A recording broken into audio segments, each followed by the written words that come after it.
Right now, the U.S. economy is facing a lull before a storm.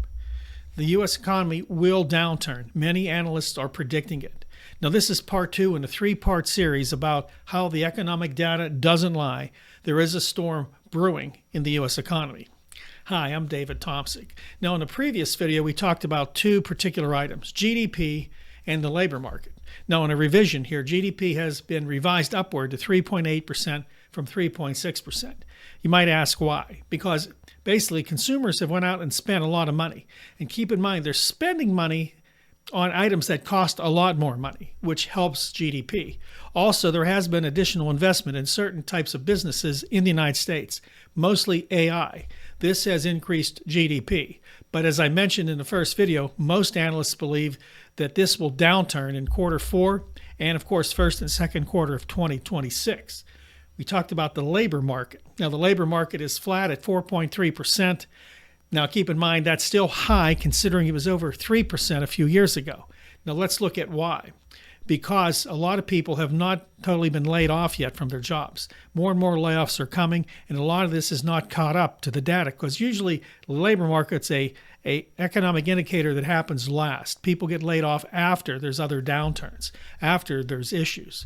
We believe that unemployment is the U3 number. That's a number every administration uses to report to the American people because that's the lowest number. We always talk about the U6 number here on the David Tomsic Show, and most other analysts do the same. The U6 number includes everybody that's in the job market or out of the job market. We count everybody in U6. That number shows that unemployment is around 8.1% and climbing. Okay, having rehashed and went back over those, let's get into today's program. At number 3, the leading economic index, also called the LEI. Now, this is actually a cheat code that many analysts use to see what's happening with the economy, to be able to predict a recession. What is the LEI? I'll tell you.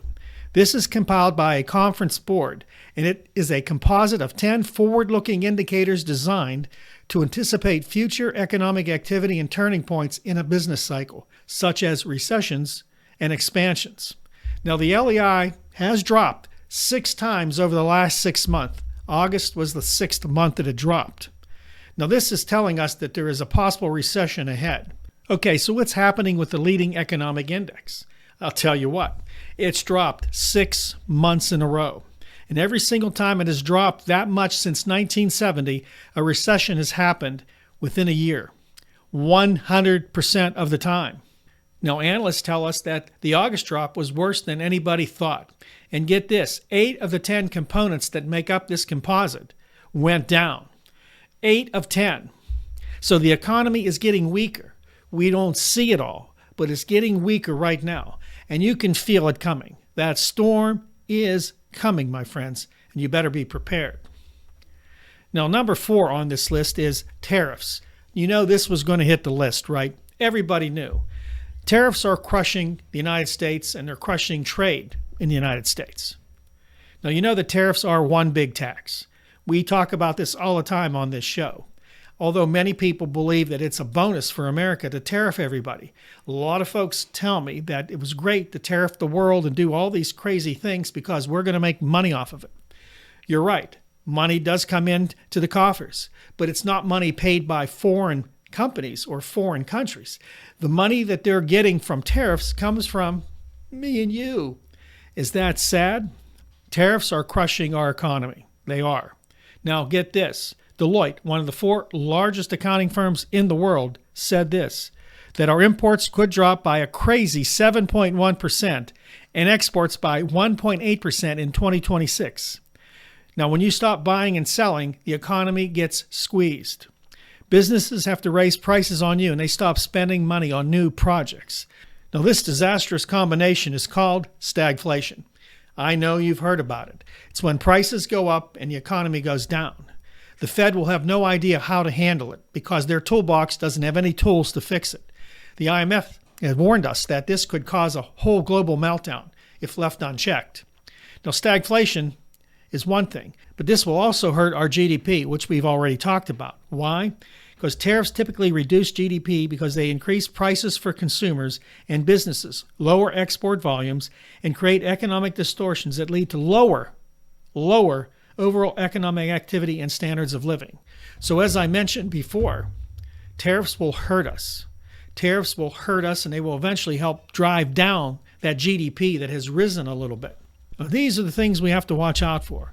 GDP will decrease in 2026, first quarter or second quarter. Could go negative. Number two is the labor market. We're going to see more layoffs as we get into 2026, as we'll see the labor market start to collapse in January, February, March, or second quarter of next year. Because, see, the labor market is a lagging indicator.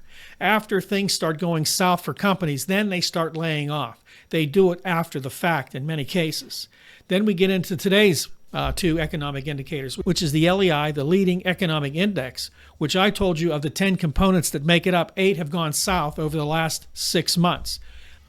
Again, a real red flag on what's happening in the future. It's the perfect measure for a recession. And today we've talked about the tariffs. Tariffs are going to hurt our economy. They're going to slow down GDP in 2026. We're also going to see prices continue to rise. The Federal Reserve will have no answer for it because it could lead to stagflation.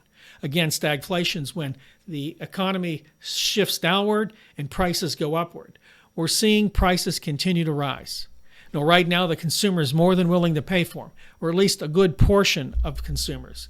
This will start to affect many more people in 2026 as they lose their health care, lose their SNAP benefits. We'll see a steady decline in the standard of living for many middle-class Americans and especially poorer Americans. So my conclusion here is that the economy looks okay right now. GDP has even risen a little bit.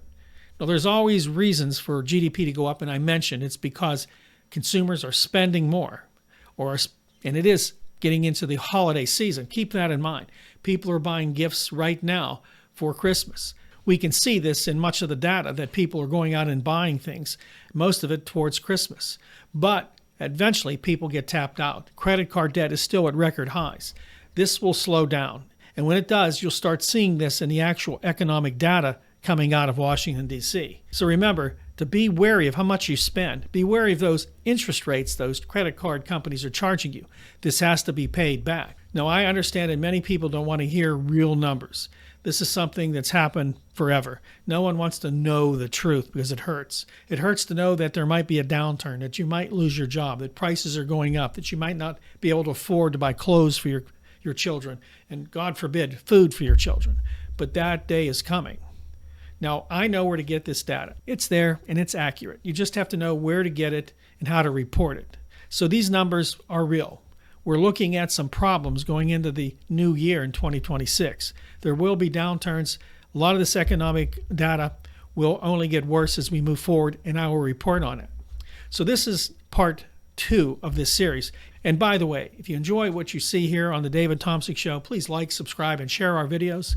Hit the bell icon. That'll get you notified when I've released a new video. And I thank you for that.